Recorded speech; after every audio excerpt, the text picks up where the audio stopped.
So maybe we'll take a look at a old-time classic sefer, Mesil Shisharim. As they say, it's not just a path. It's not just a path. It's the path of the just. I remember that one when I was a yeshiva guy. And it's written by Reb Moshe Chaim Luzzatto, who was an Italian mystic. Again, I'm not a big historian, but this is like a very, very, practical book. And the Vilna Gaon says, I think something like the first 7 or 8 chapters, there's not an extra letter which is written in the Mesil Shisharim. That means you can be medaic. Every word that he says is, packing a punch. And therefore, apparently he was chased in his lifetime. He was, he had people who were trying to, knock him down, because it was like a little bit on the heels of the Yessod V era, and he did a lot of mystical classifications, the Ramchal. And so basically, there was a sort of like people had an antipathy and an allergic reaction to anything that was too mystical, because that's what happened with the Yessod V episode, is that people kind of got swept up with ideas and spiritual ideas, and they were sort of hypnotized and electrified by spirituality.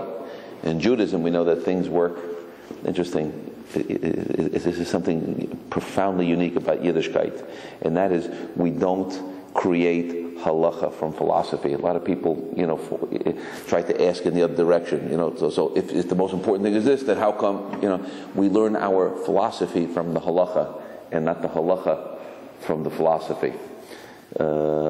Which means that whatever we're obedient to halacha. We try to do the right thing, the way HaKadosh Baruch Hu lo hamedrash eka ela masa, and from those values that we see that's written in halacha, so therefore we learn our philosophy. So there's always a risk that people get caught up too much in philosophy, can get turned away and end up changing the rules of the game. So let's jump in and let's take a look over here and see what the Mesil Shisharim says. Great and profound and really, really punchy words. So let's start. It begins like this: Yessod Hachassidut V shoresh avoda Hatmima. Right? The Yessod Hachassidut. It's interesting.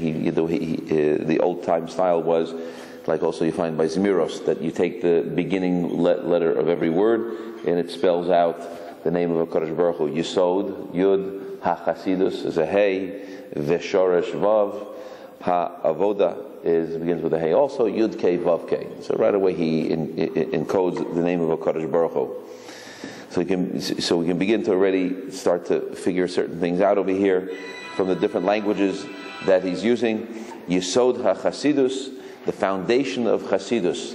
Right? These are all great picture words. Yessod, we're talking about the foundation of somebody becoming a chassid. Later on in the Sefer, he writes that we don't have a picture of what Chassidus is all about. We're not talking about guys with curly payas and furry hats and knee socks. That there's a cultural group that's called Chassidus, and they based it partially on teachings that's called Chassidus, that was born from the teachings of the Baal Shem Tov, which is laced with mysticism and these type of things. But that's not the chassid that the Mesil Shisharim is talking about. He says almost like we don't even have really a picture of what it means to be a chassid. It's like something which is out of our beyond our ken. Someone told me, just to get even insight, there's a pasuk in Mishlei that says, Rav Adam Yekari Ish Chazdo. Many a man is called an Ish Chazdo, is called a person of kindness. The Ish Emunim Miyamatzeh. Rashi points out on that pasuk, by the way, Rav Adam. Adam is like a lower designation, a lower classification. Rav Adam Yekara Ish Chazdo is called an Ish Chazdo. An Ish is a higher designation. So he's in Rav Adam, he's on a lower darga.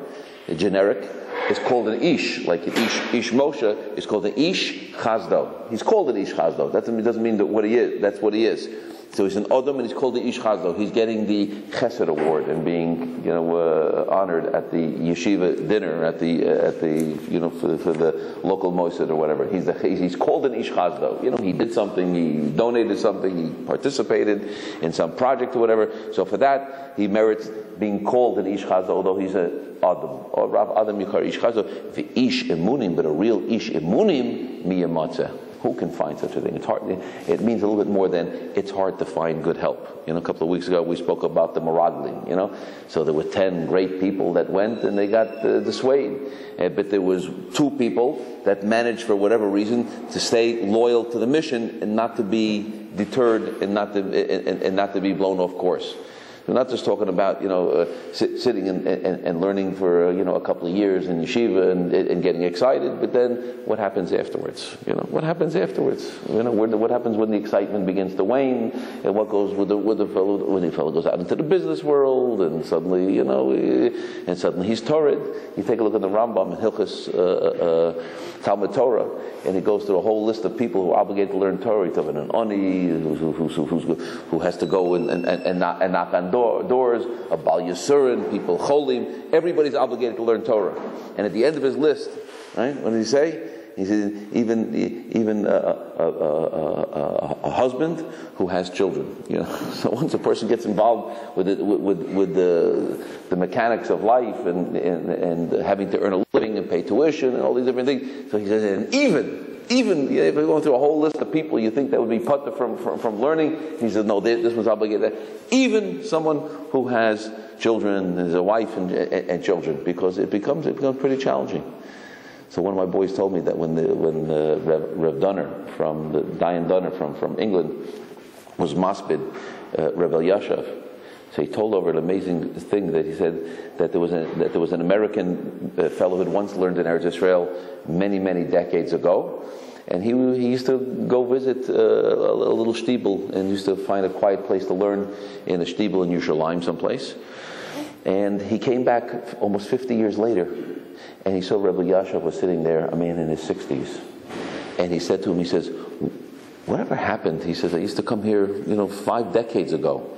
And there was a little boy that was sitting and learning with such a beautiful niggun and such excitement. He says, I was captivated by him. He says, whatever became of that young boy? And Rabbi Yashav looked up from his learning for one moment and said, excuse me, he says, he's still sitting in the same seat. And he went back to his learning. And then as a postscript, excuse me, Rav Donner says, and he stayed there another 50 years in that seat, And from there, Kimitzion, Teitei Sora, his Torah and his psak and everything went out to the known world. So we're talking about somebody who sat and learned for 110 years in the same place, without any interruption. We get maybe even a picture of what it means. We're talking about over here that the ish emunim miyamatzeh, somebody unswerving loyalty, who didn't go through a Yerida, who didn't leave go with a rope, who didn't go through, doesn't mean he didn't have his difficult periods. We all have difficult periods. Life is like a cardiac. One of my rabbis said, like a cardiac. You ever see like a cardiograph? It has its ups and downs. When it goes like that, that means it's over, right? So life is up and down. People tzaddik shiva pamim become the tzaddik goes, falls 7 times, but ultimately he gets up. If it's a yerida, l'tzarech aliyah. But here we're talking about Yessod Hachassidus. If somebody wants to make a perfect avoda, Yessod Hachassidus, we're looking at the foundation of a building, and in the New York metropolitan area, we can get a picture, of what it means to build a tall building. Yesod, the foundation. You go watch a building that's being built in Manhattan, so everybody who's a tourist comes walking through Manhattan, they lift up their heads and they go, look up at the spire, the new Freedom Tower, or they look up the top of the Empire State Building, which was built in 1 year, by the way, right? They were all before computers and everything. They built this whole building in 1 year, so it's an amazing thing. So if you're taking a look, saying, oh, they're building this new building, and then you come to the spot where they're building this new landmark tower, and for the first many months, you're looking, you're saying, waiting for it to go up. It doesn't go up. It's digging down and down and down and down and down. So when you're looking at one of these tall buildings, you have to know that maybe I don't know what the engineering proportion is, but there has to be a huge hole in the ground that they packed with cement, and they loaded lots of cement. You say, listen, I thought you're supposed to be going up, and now you're looking down. You're seeing that there's a foundation down there, and that's the foundation that's holding the building. That if a wind should come, a ruach she'eina mitzuya, even an unusual wind, we know that it's not going to topple, that it's going to remain. What's that? You have to do Yerida L'tzarech Aliyah. That's a Yerida L'tzarech Aliyah. You got to go down before you go up. You got to go in before you go out. I've written one of my little mantras or whatever it is in one of my personal books. I have scripted onto the cover over there that the outreach is only as good as the inreach. That's what it's all about. That's what it's about. Yessod Hachassidus. How did this person become? How did Rebbe Yashav? We're going to peel back the forehead, and we're going to take a look at some of the great people of all time. Sometimes it's very hard to relate to it, but that's what this sefer is going for. How to build that type of life. So it begins Yessod Hachassidus V, shoresh avoda Hatmima, and the roots of the avoda Hatmima, of doing living as a perfect existence. What is it? Okay, so Rabbi Label points out in his book that there's on chinuch, that you see over here already, that it's not just he's trying to run around and trying to find different types of mashalim. So we talk about a building, and then we talk about a tree, about the roots. So we're shifting and saying, just in case you didn't get the example of the building, so here's an example of a tree. The shoresh and the roots of a tree. We have a big tree, of an ancient tree that when the wind blows, it stays in its place. I don't know if anybody remember that during the hurricane, that came on. We had a tree. I had a tree fall in my car. I had a tree fall in front of our house that was, maybe 3 times longer than the length of this room over here. Came crashing down. There were a lot of fir trees that called the little with the pine needles. They came crashing down. That the roots were very shallow, right? And when the ground got soaked with rain, and the winds it became too strong. So these trees came. Most of the trees that came falling in our neighborhood were these type of trees that they have very, very shallow roots. So if you want a tree to remain high, so it has to go deep. Matter of fact, just parenthetically, I remember once having heard in the name of. I actually heard it Mipikot Show. I heard it from Rav Shimshon Pincus, Zecher Tzaddik Levracha, and he said over that on the pasuk that we say in Mizmor Shir Liyom HaShabbos, we say Tzaddik Ketamar Yifrach, that a tzaddik sprouts like a tamar tree. Right? So he explains, one explanation, Rav Hirsch says, what does it mean, Tzaddik Ketamar Yifrach? If you take a look at a tamar tree, that the branches, there's no low branches, no low-hanging limbs. It goes way up to the top, and way up on the very, very tippity top, that's where you find the sweet fruit, which is out of reach, okay? As opposed to, some other trees which give off a lot of, they shoot off a lot of low branches, which means that it takes many, many decades, it takes many, many years to produce a tzaddik, right? That's what we're saying. You see this man 50, 60 years old, he's been sitting in the same place for 50 years, but it wasn't until he hit his 90s and his 100s, that all of a sudden, that the high sweet fruit started to appear, right? Some people are, starting to be prolific when they're in their 20s and their 30s, and those are the productive years, but those are low and, very, not so sweet and not so tasty fruit. But the real fine wine comes after many, many, many, many decades of avoda. So that's the approach that Rav says. So I once heard from Shimshon Pincus. He said an idea like this. He said, Tzaddik Ketamar Yifrach means, he says that one of the premises of a tamar tree is that it only goes as high as it goes deep, right? That's why sometimes you see them, they're successful in growing in arid countries because there's no water source, but they're able to reach straight down, just like they're able to go straight up. They're able to go deep into the ground. Tzaddik Ketamar Yifrach. He says that tzaddik grows up high, just as and therefore whatever you see vaulting out of the good earth, as high as you see this palm tree is, your eye should also think down into the ground over there and understand that this is the roots also are that deep. He was using it to explain at that time. I remember that he said that the Vilna Gaon, when his wife passed away, when his Rebbetzin passed away, so the Vilna Gaon wrote on her tombstone the following thing. There's a scripture on the Vilna Gaon's wife's tombstone. Now, just to give it, let me just give an explanation of what the Vilna Gaon, who the Vilna Gaon is. If I could possibly give an explanation of what the Vilna Gaon means. We're talking about shoresh Yessod Hachassidut V, shoresh avoda Hatmima.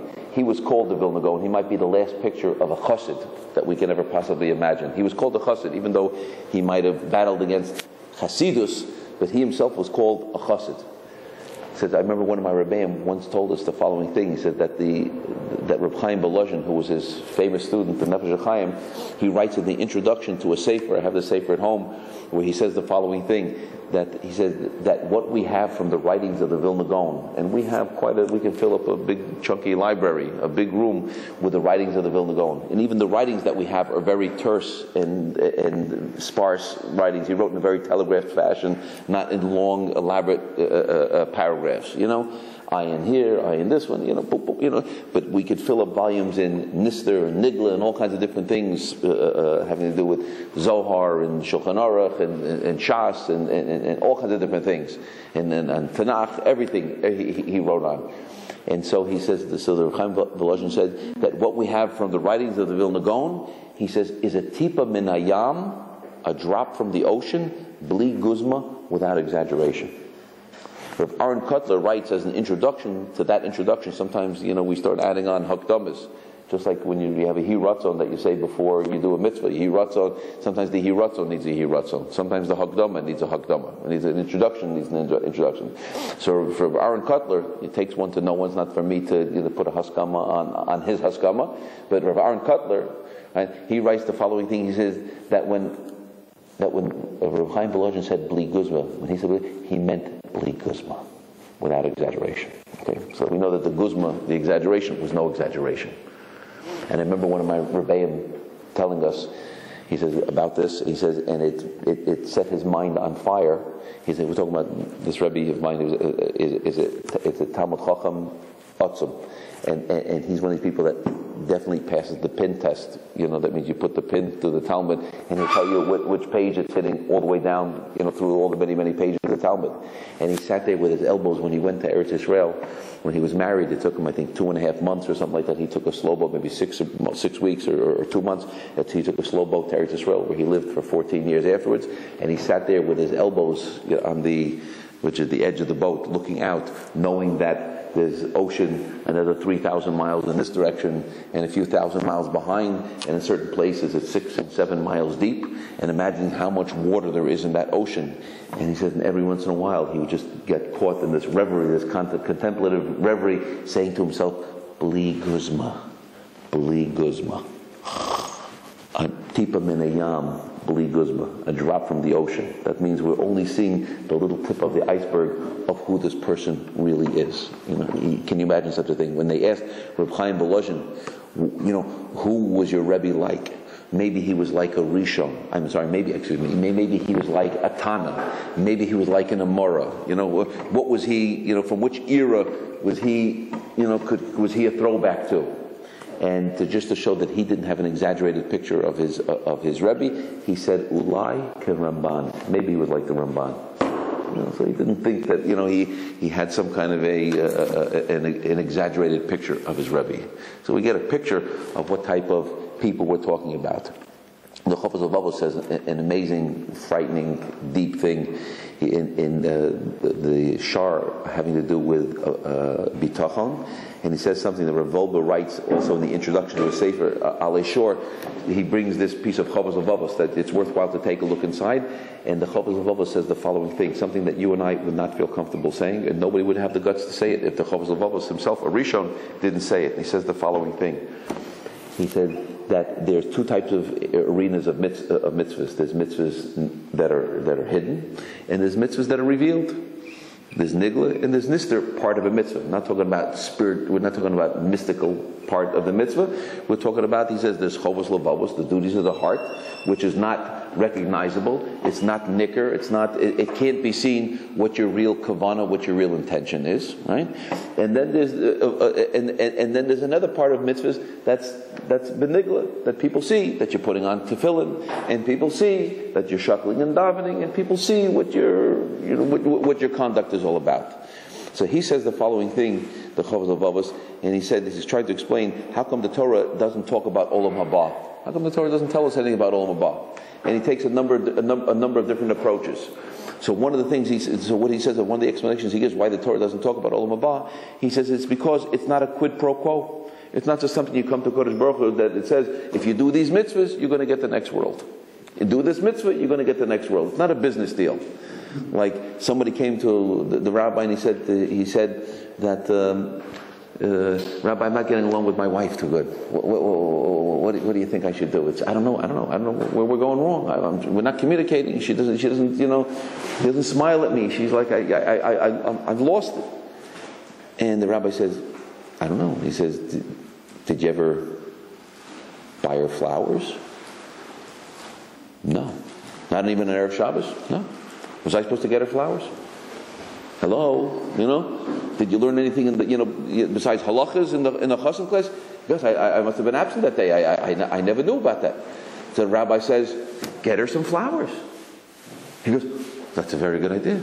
Thank you, Rabbi. That's all? He says, no. Don't leave yet. He says, not just get her flowers. He says, say something nice or write a nice note. The note is the neshama of the gift. Or say something. Say something. What should I say? So the rabbi coached him and gave him a couple of different little tips of different things to say. So I find myself, sometimes people ask me also, can you give me a hint of something you might say?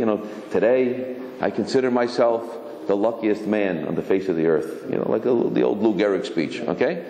Can you imagine Lou Gehrig? He died of his own disease. I always find that very alarming. Like, what were the chances?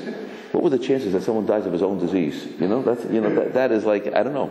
It's probably, once in history, But anyway, so the rabbi fed him a couple of lines, that you are the sunshine of my life. That's why I'll always hang around you. He gave her a couple of good lines, a couple of nice, non-cliche things to say. And so he was well prepared. He chose one, and he had it memorized. And he came home with a bouquet of flowers, an Erev Shabbos, and he presented it to her. And she starts glowing and melting. Oh, flowers, And he hands her the flowers, and he says, and the rabbi said, I should say, imagine the bouquet comes down like a sledgehammer on top of the head. Maxwell Edison majoring in medicine, bing, bing, bing, you fool! That's not what you say. You can't come in with a bouquet of flowers and throw it at your wife and say, here, you want flowers for Shabbat? Or come with a ring on the anniversary and throw it in a diamond ring, no matter how big, and throw it across the table. The Torah doesn't say, can't give a promise that if you do this mitzvah, this ma'aseh mitzvah, you're going to get olam haba. It's not a business deal. He says the person gets olam hazeh from the mitzvahs that are nigla, that are revealed, that are open to the world. And that's what he says. The living Torah life is on the outside is we get the flavor of life, we get a tam chaim, and we get a tam chaim in olam hazeh. That's what we get rewarded in this world for being shomer Torah mitzvahs, that we do things that we do outwardly. How about that? He says, and we get olam haba only for chovos halavavos, only for duties of the heart. Isn't that something? That is frightening. That's alarming. What? Schar mitzvah b'hayal maleka doesn't mean that you don't get a reward for mitzvah in this world. Schar mitzvah b'hayal maleka means you can't squeeze the full reward of the mitzvah into this world. It's like a guy's walking along the road, and it's a hot summer day, and he's schwitzing, and he's tired, and he's thirsty as anything.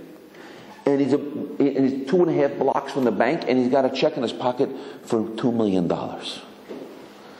And on the way, 2 blocks from the bank, he sees there's a couple of kids over there with a lemonade stand. And they got those little 6-ounce cups. And they got a little pitcher. And it's got a cover over it, and they got some ice cubes that are floating in the pitcher. And it says 10 cents a cup of lemonade, and the E is backwards on the word lemonade, and everything is spelled with different size, like a one of those notes that the hostage note or something like that. Yeah. And he goes, oh, am I thirsty? Oh, am I thirsty? And they said, yeah. Would you like a cup? He says, give me 2 cups. They fill up one up. He swallows it down, and they go, now it'll be 20 cents, mister, And these little stuffy note kid, He goes, okay. He starts fumbling around in his pocket. He doesn't get any change. He hasn't got 20 cents. And I said, you got to pay me 20 cents. 20 cents. You owe me 20 cents. He goes, okay. He reaches into his pocket. He co-signs a check. He signs in the back of a check for $2 million. They open up an old cigar box, and in there they got 37 cents, and a couple of dead flies, and some buttons. And they said, here's your change. He said, you keep the flies. Thank you very much. He puts it in his pocket, and he continues on. He goes, get to the bank. He goes, oh, I haven't got anything for over here anymore. I just finished my banking, back then.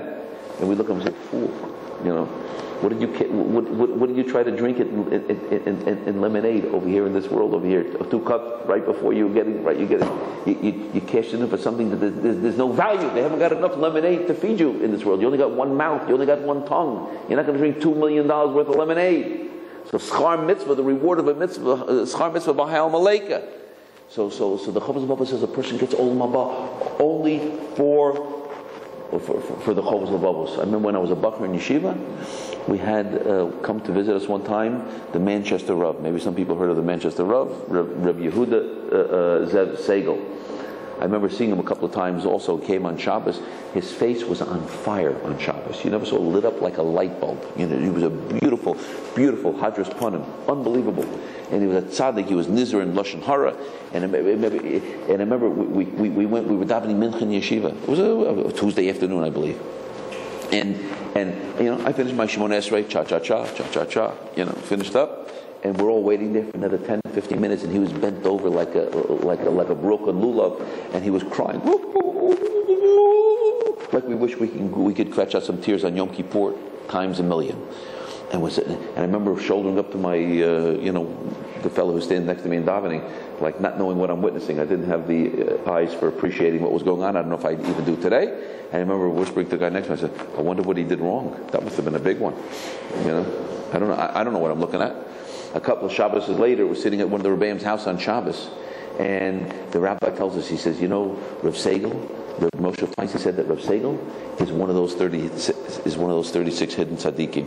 It's not just the Gemara Ksubas. It's not just like a Hasidic mice over here that that there's 36 tzaddikim that they're hidden. I think is whatever. So I remember saying to my Rebbe at that time, since he told us that Rav Moshe Feinstein said that Rav Segal is one of the 36 hidden tzaddikim. My questions. I used to get asked these questions. I used to get like these little shouts. These rabbis didn't shout at me, but they looked at me like, what are we going to do with you? I looked at him. I said, Rebbe. I said, then we know who he is already. He's not hidden. Like he just outed a CIA agent, like he just told us, who he is. He just he just showed us who he is. So he's not a hidden tzaddik anymore. Blew his cover. I remember my Rebbe looked at me like, with one of those looks that shouts like what did I say wrong? And he said to me, he said, Rabbi Label. He says, you think you see him? You see his shoulders. You see his back.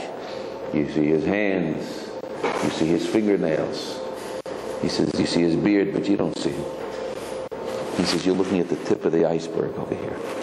He says, underneath there's a whole continent, a whole world, a universe of unseen devotion and dveikus to HaKadosh Baruch Hu. He put on the same tefillin in the morning, let's say, that you did. Look at the chemical reaction. He picked up the same Art Scroll Siddur from Mincha a couple of weeks ago, and look at the chemical reaction it had with his heart.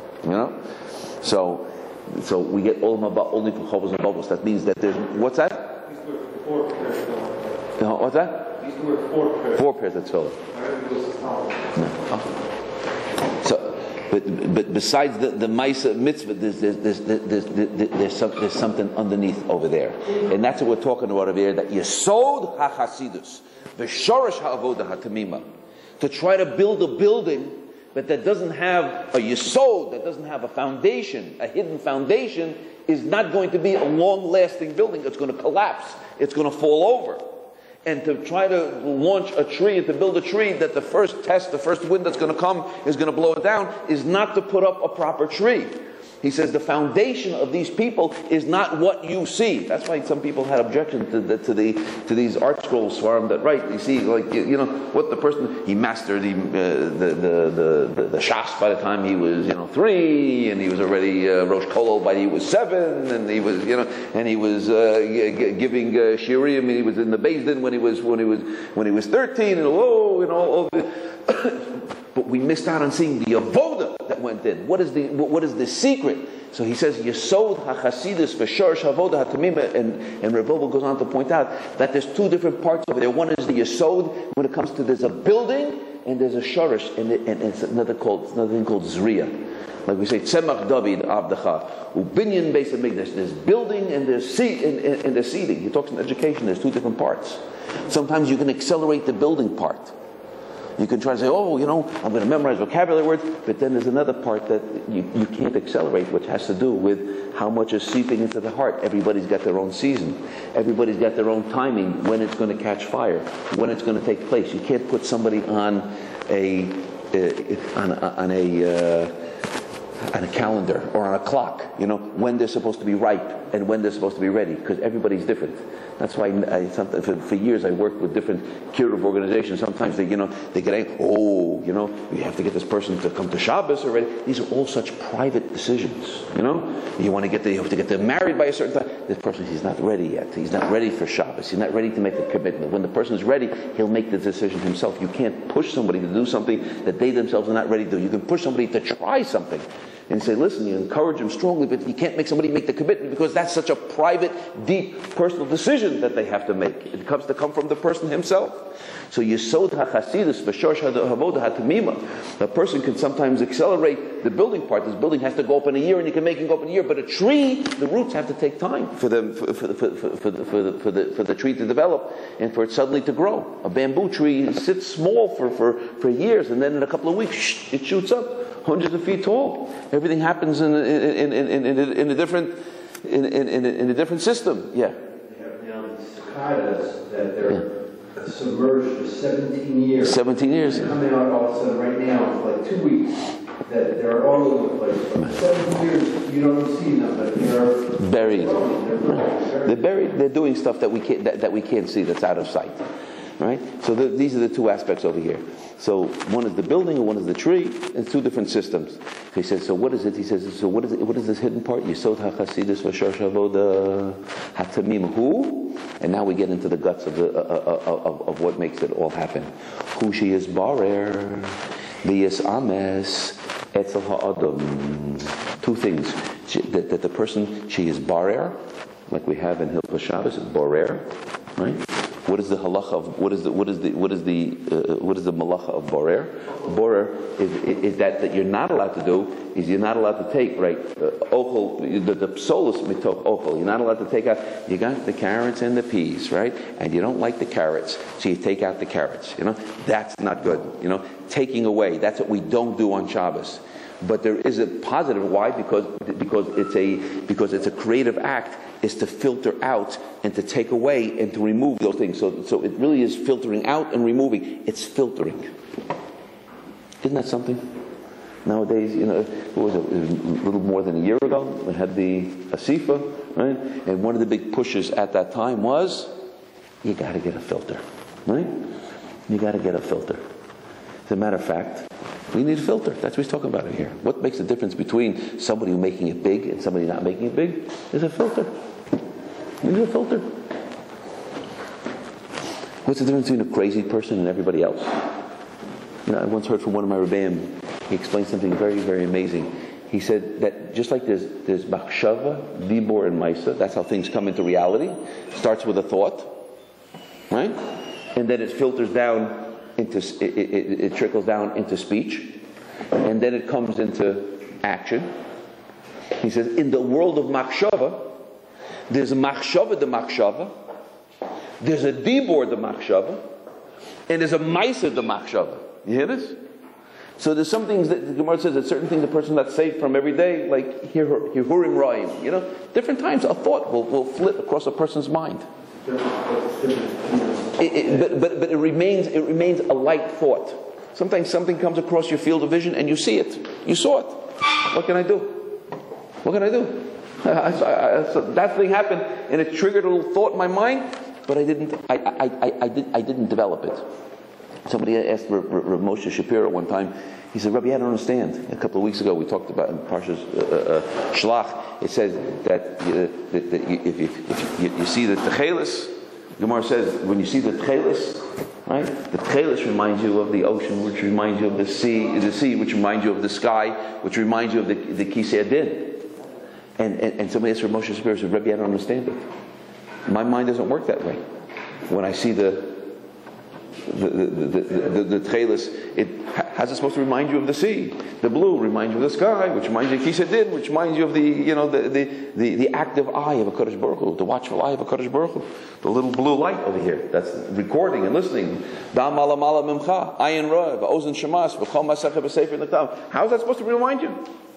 So Rav Moshe Shapiro answered him beautifully. He said, you understand there's a din that you're not allowed to study and look at let's say your neighbor's clothesline, women's garments that are hanging in, maybe in a store. You can pass by and see generic clothing, which is there. I'm not advocating it, but you're not allowed to look at, your neighbor's clothing hanging on the clothesline. He said, you understand that? He said, yeah, that I understand. He said, the fact that you understand this, but you don't understand that, he said, doesn't speak well on your behalf. Which means the mind has its associations. So in the world of Machshava, there's a Machshava the Machshava, there's a Dibur the Machshava, and there's a Maisa the Machshava. And in the world of, so there's certain things, a person's not safe from certain thoughts. Okay, but we don't develop in their minds. If I happen to be playing left field for the New York Yankees, and suddenly a wild fan throws a frisbee on the field, and I walk over and I pick it up and I throw it off the field, so I'm not going to get fined or thrown off the team. But if I start to have a catch with the center fielder, suddenly playing frisbee in the middle of the game, you can expect Hank to yank me, and to pull me out of the game. We don't need this guy over here, because what's he doing playing frisbee while he's a professional athlete? He's supposed to be doing this thing. What are you indulging yourself over there for? So it's one thing when a person has a thought. It's another thing when he develops the thought and he now has this picture. And the other one, it makes it the screensaver in his mind, and that becomes his theme. So, and in the world of action, then it filters down into the speech. And then in the world of speech, there's people that think, how you doing? Hey, Baruch Hashem, and we pop off certain words. It's also machshava the dibor. And then there's dibor to dibor, which is just, it also can be just, formal talk and nice, speaking in diplomatic ways and these type of things, and formalistic ways. And then there's the maisa, the dibor. And then there's a dibor that's actually, a dibor is a davar, it's a thing. Where it hits, Hariyak Mukadesh is Liba the Bazu Kadas Moshe Israel, and it affects an action and changes and makes a chemical reaction in the world in an unbreakable bond. And in the world of action, there's also symbolic action, and there's also the Maisa. So that's how things come into the world. So what makes a difference between a crazy person and everybody else?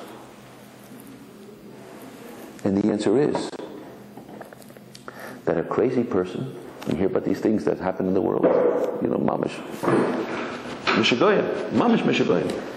You hear things happen in the world. People do things like the most outrageous, ridiculous thing. You can't even say them. Can't even speak them. But they're like, how did that happen? What was the guy thinking? What was he thinking? He said, he didn't have a filter. Because everybody thinks about certain things. But then it slipped from the filter of machshava the machshava into the dibur the machshava. And from the dibur the machshava, it went through the filter and came out into the maisa the machshava. And then it slipped from the world of machshava into the world of dibur. And he talked about it. And then he talked about it, and he talked about it into the dibur, and then the maisa, the dibur. And he started planning and plotting, and the next thing you know, he went out and he did the dastardly deed, the fool. Until it came out to the maisa of the maisa. Because he didn't have a filter. All the filters were broken. For sure, everybody thinks crazy thoughts. I once asked Rabbi Victor Miller, one time, I went to him right after the shir on a Thursday night. A guy told me that, I'm going to try to be delicate over here, that a guy who I was learning with in Manhattan, totally secular guy, had a friend that was a religious fellow that always kept in touch with him, that he was always in contact with from his youth. And he always said, this guy, and he said, and now his religious friend called up my friend Arthur and said, he's having a big problem with his kid. He's like 2.5 years old now, maybe 3, I think, at the time.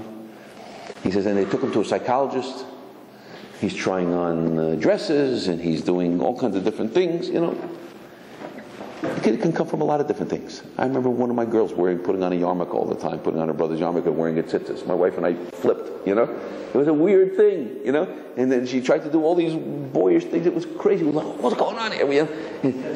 So they took him to a psychologist, and they took this kid to a psychologist, and the psychologist, already stamped him and labeled him. He's got gender confusion. So I told him, I don't believe it. I went to Rabbi Avigdor Miller, Zecher Tzaddik Livracha, at that time, after Thursday night shir, and I asked him as pointedly as I could and as tersely this question. I said, is it possible that a kid 2-3 years old should have this, what they call gender confusion? She already have this, And he said, did you ever climb up to the top of a building and look down and think about throwing yourself down to the ground? He said, but you didn't, did you? He says, we have all kinds of wickedness in the garden of our minds.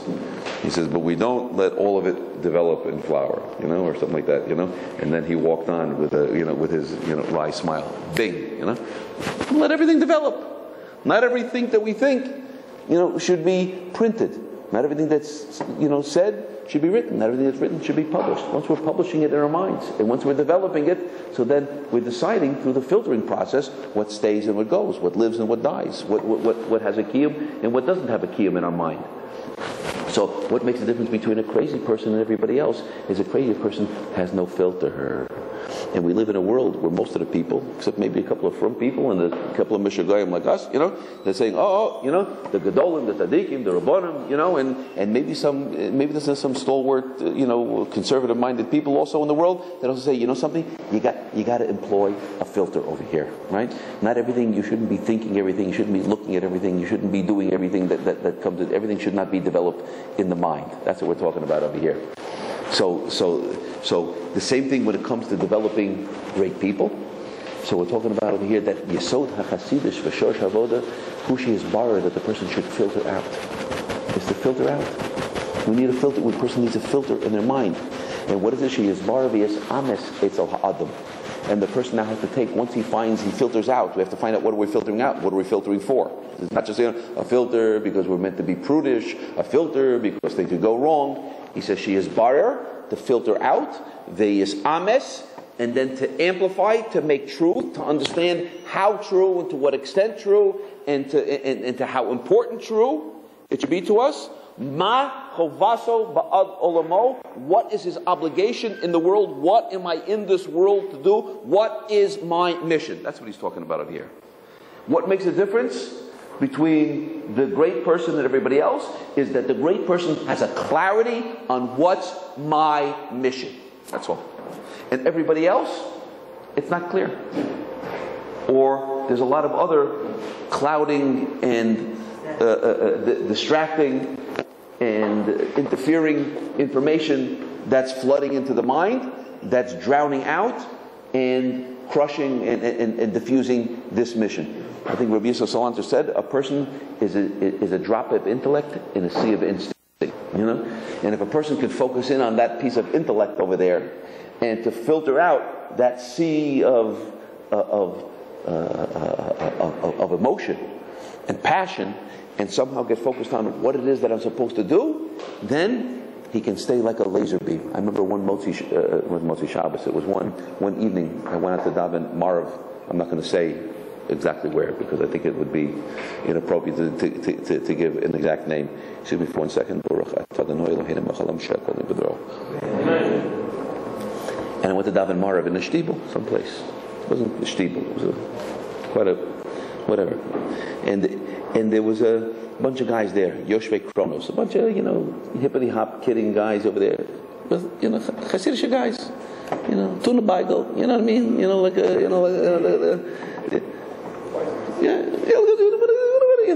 Cheverman. They were sitting in the corner, they were yucking it up. The Rebbe came in, the Rebbe's sons came in, two of the Rebbe's sons came in.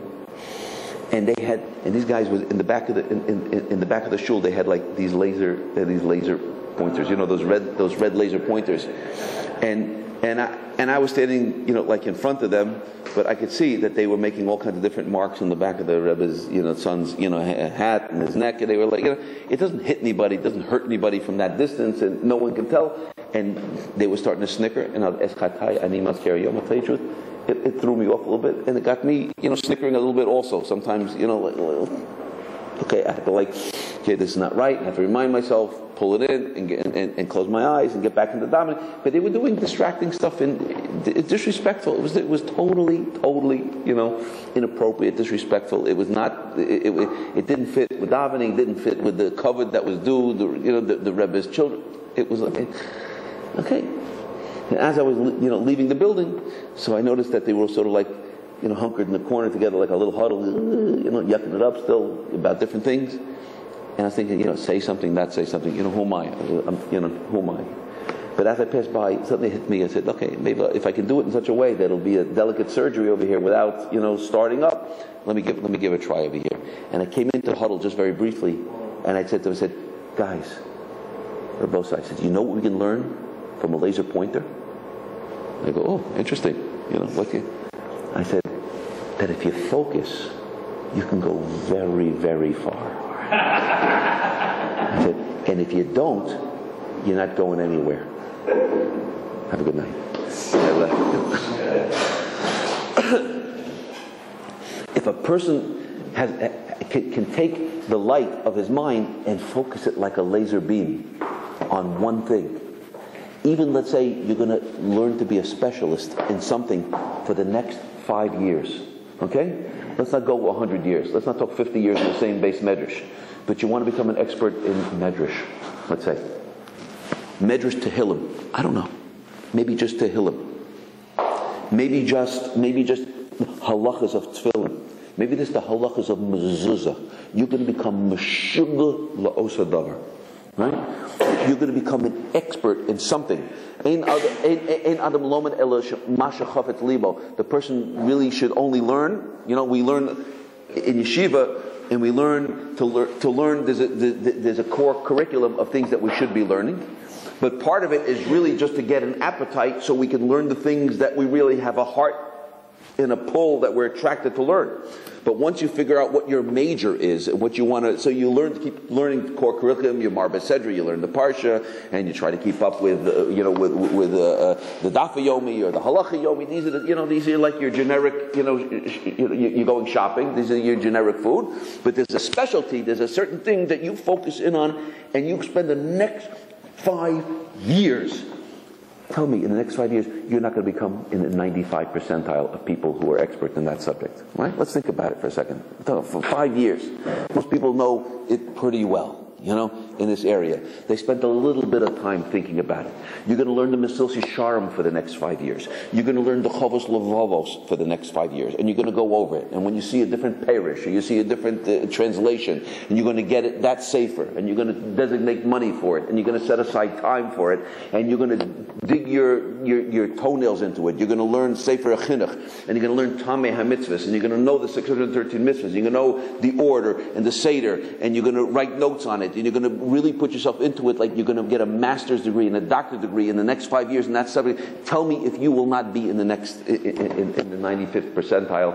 You'll be from the top experts in this area. You'll be able to carry a conversation with those people who are masters of it in the full meaning of the world, in the word. When you go to a hospital, you'll talk to the Gadol Yisrael, and you say, I had a question about it. Boom, you'll be able to engage in a conversation, in a top level conversation. And your questions will register as real professional questions. Not that's the goal, but you'll be in the conversation, and you'll understand something that most of the people in the world do not understand because they didn't stay focused. It's about a 5-year commitment. That's all. I'm not talking about that you have to sit and become the Gadol Hador. Become the Gadol Hador in one thing, right? Yessod Hachassidut V, shoresh avoda Hatmima, who she is bar v'is ames etzel adam. That the person filters out all the other distracting things. I always admired in college the guys that knew that they wanted to go to medical school way back in the day. I remember when I was in college, everybody was pre-med. I said, how do these guys know they want to become medical? But they had in mind the picture already. That's what they want to do. I always admired that. I didn't know what I wanted to do. What am I going to do when I grow up? I still don't know what I want to do when I grow up. You know? Yeah?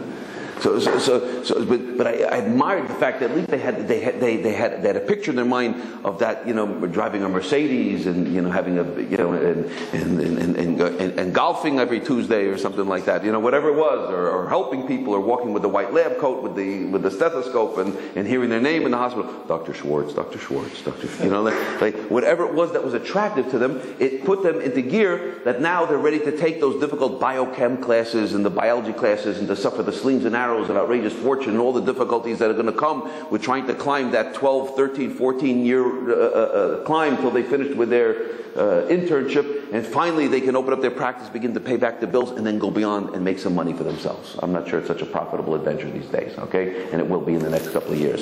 But I always admired because they had that vision.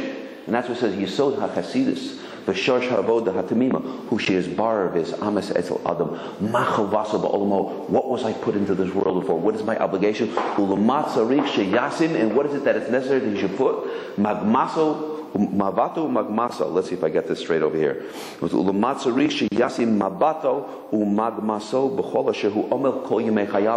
should he be placing his ambition and his focus on that which he will labor in all the days of his life? That's already a chunky piece of statement over there. I mean, this is unbelievable. Take a look at this.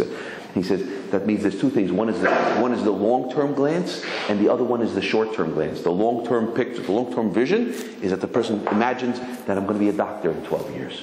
So if I'm going to be a doctor in 12 years, or I'm going to become an expert in this subject in 5 years, let's say. So now, what is it that I have to do today? That picture is informing me. That picture I have is informing it on what I have to do right now in order to build up to that point. Right? We start with the end, and then we start to work our way backwards. Let's start with a goal 5 years from now. Now let's begin to work back. And what do I have to do in order to build myself up? Because I'm tied to that goal. So the person who is the most successful, he says, Yessod Hachassidut V, shoresh avoda Hatmima, is the person that has clarity on what his obligation is. He filtered out all the nonsense and all the chazarai and all the garbage, and it doesn't affect him, it doesn't impact him. Can you imagine the focus that's necessary? Guy's pitching in the World Series. Right? It's the 7th game of the NBA Finals. Yeah? And the guy's standing on the line. He's about to shoot a foul shot. He has 2 foul shots and the clock is over. And he's in the visiting arena. And everybody's there going, boo! Trying to get him off his game. And while they're trying to get him off his game, if he hits one foul shot, he ties the game. If he wins the other one, and he hits the next one, he wins the game. And he's the hero. And everybody's going to go and jumping on him and screaming. They're going to carry him off with a net around his neck. And he's going to go into the books as they're going to be singing, "We are the champions of the world." If he misses both foul shots, then he's a goat. Right? And everybody there is screaming at him. And all he has to do is to remind himself now, this is what I've been practicing, and this is what I've been doing and preparing for my whole life. Right? And not to let, would you guys be quiet out there? And not to be distracted by all the contrarian voices and all the opposition that's blowing in his direction. That's not so easy. Right? I remember once having heard such an idea like this, that we say every morning in our tefillas, we say the Talmud Torah keneged kulam, right? It's a Mishnah in Peah, right? We're all familiar with it. The Talmud Torah, which informs us that there's no bigger mitzvah than Talmud Torah. I remember once thinking an idea like this, based upon something I heard from Rabbi Miller. The kulam keneged Talmud Torah. Everybody's against Talmud Torah, right? That means all the winds of the world are blowing. When a person tries to learn and tries to grab onto this project that he set aside for himself. You yourself grab the project, a 5-year project that you have in your mind. Who knows where you're going to go after. Don't try to grab tofasta maruba lo tofasta. Don't try to grab too much. Now you got this 5-year project and you grabbed onto it with a ferocity. And next thing, as soon as you try to do it, suddenly the winds of the world are blowing against you. You want to see Jewish weightlifting? You want to see Jewish weightlifting? You ready? You sit down by the sefer.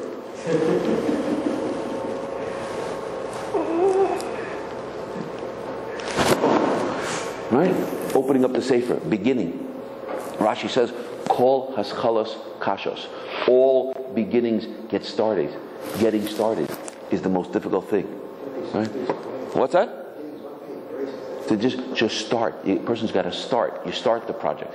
Kol Haskalas Kashas. I shared with one of my Rebbeim. He liked it very much, this idea. It's almost too frightening.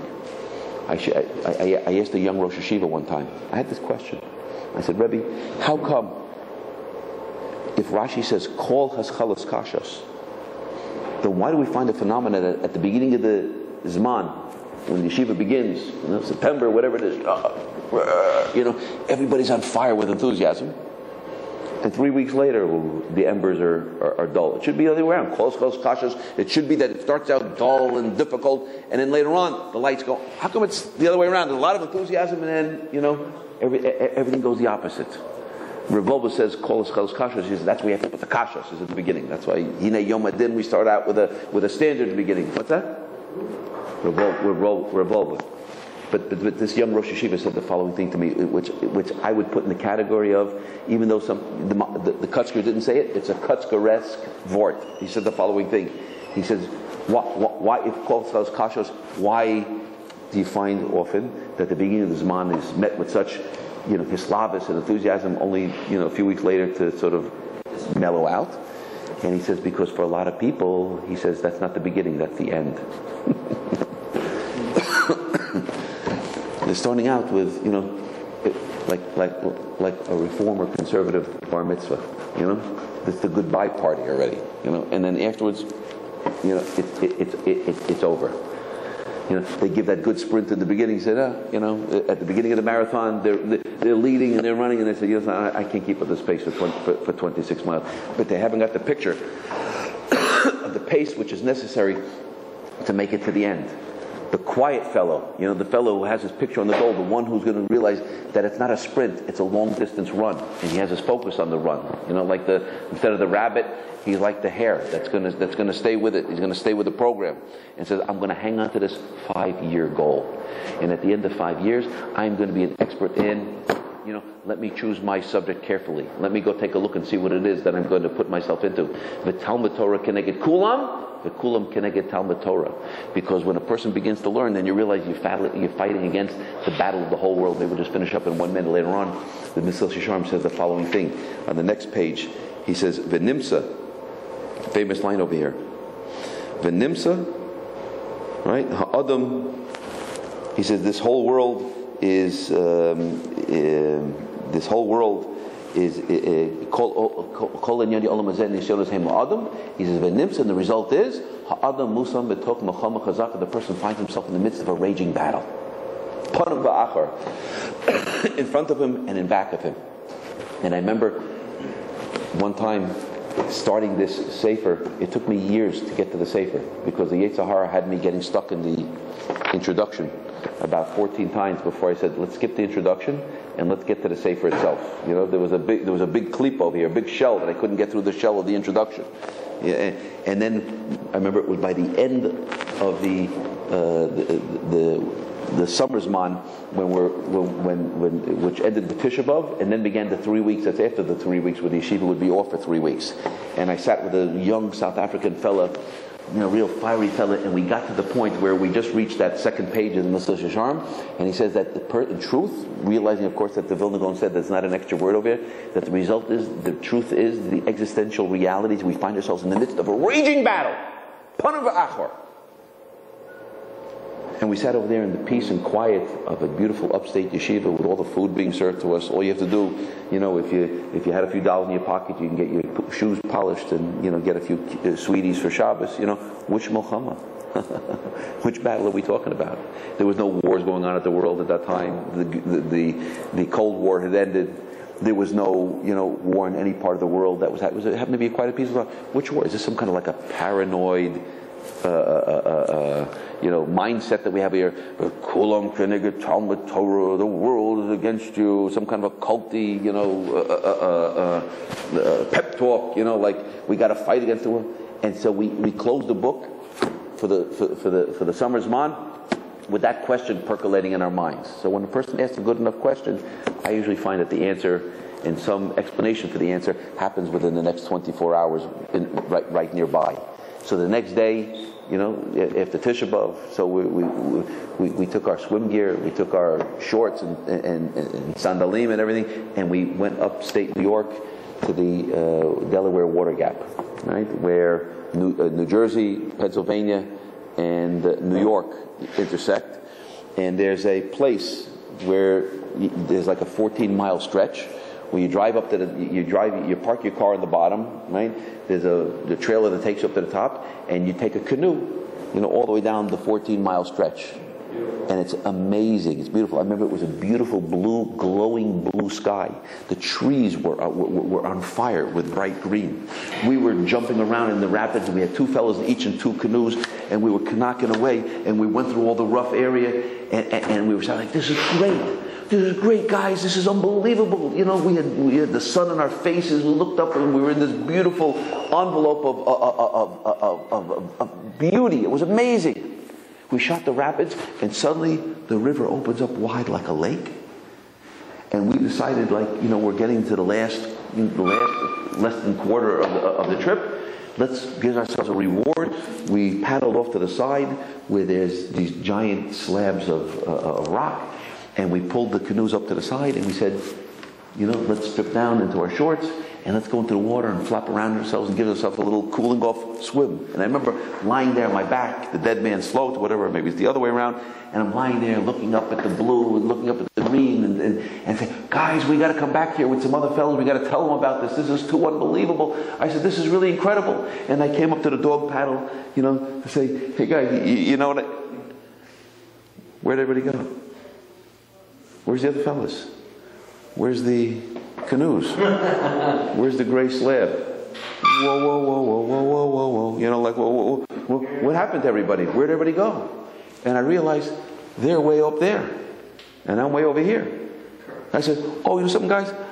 Let me swim back up there." For some reason, I managed to I somehow drifted about 100 feet away. But I'll be there in a few seconds.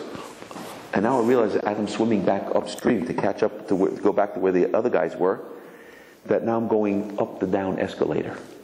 And I didn't realize that imperceptibly so, we were still in the river, even though it looked like a lake. And the heavy pull in the undertow of the water was pulling us down towards, you can imagine you have the rapids on the other end. It looks like at the, I don't know if anybody ever went to the Niagara Falls. Anybody went to Niagara Falls before? There's this little perch where you stand there and you're watching, where it's like pachat v'nora. Where you stand in this little perch where I set up, where you're watching the water. It just looks like it's right before it falls off. You're like watching the water, and you imagine that is frightening. And the water just looks like it's going at a regular speed, and then it suddenly drops off into the frothy mix down below. You can imagine the person is doesn't realize he's being pulled down sucked down towards the rapids.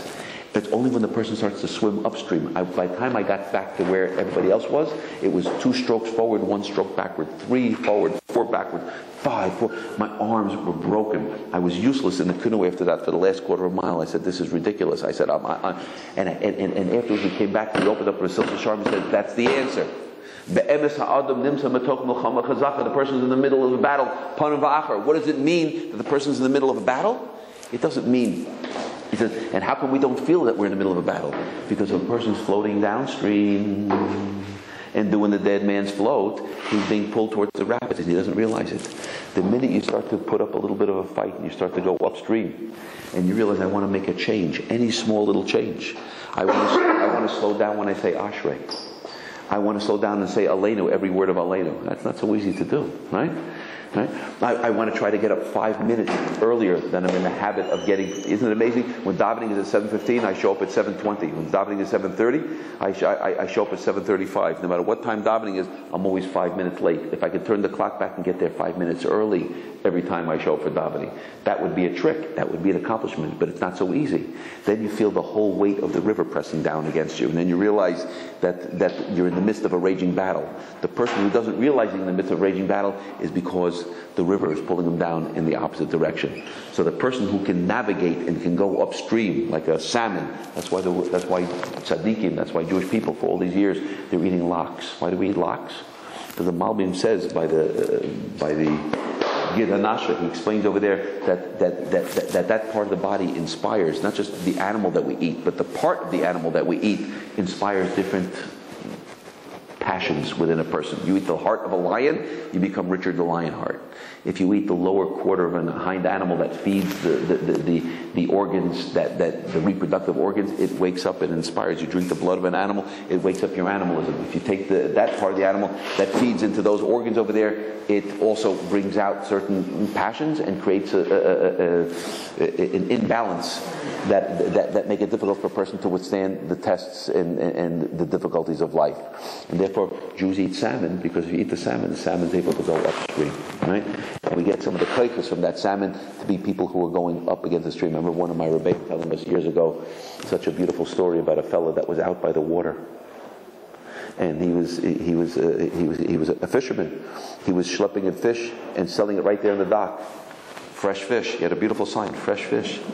Along comes this killjoy, this a spoiler. Every party's got a pooper, right? And this guy comes along and says, "Well, how do you know you're selling fresh fish? Buyer beware. How do you know you're catching fresh fish?" The guy says, "Because I'm catching fresh fish," the fisherman tells him.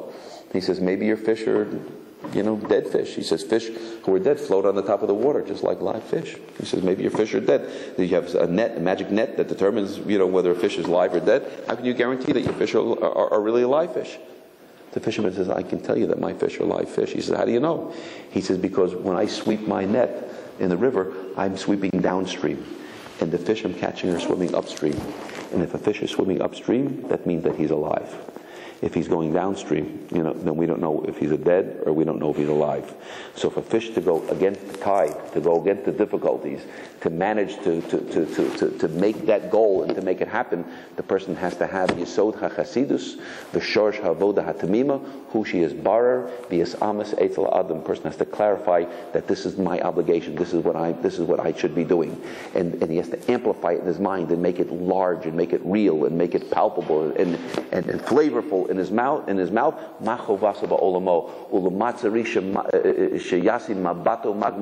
What should he put his short-term, long-term ambition and his long-term ambition, and how should that inform everything that he's going to do, and everything that he's going to be struggling, because life is a struggle. He's going to struggle. Person thinks it's going to be easy. It's not easy, the Yessod Hachassidut says. Person thinks everything's going to be easy, marriage is going to be easy, raising children is going to be easy, work is going to be easy, getting along with people is going to be easy. It's not easy. Learning Torah is going to be easy. It's not going to be easy. But later on he says, if you think it's going to be hard and you realize it's hard, then it gets easy. It's a little bit of a paradox. I have an explanation for why. We'll save the explanation for some other time. So he says, if a person thinks it's going to be easy, then he's going to get beat back, he's going to get beat down, and he's going to get defeated. But if a person realizes it's hard, and he puts his focus on it, then that's the one that stands a chance of being successful. That's the introduction to this beginning, this beautiful sefer, Yessod Hachassidut. It's not just a path. It's the path of the just.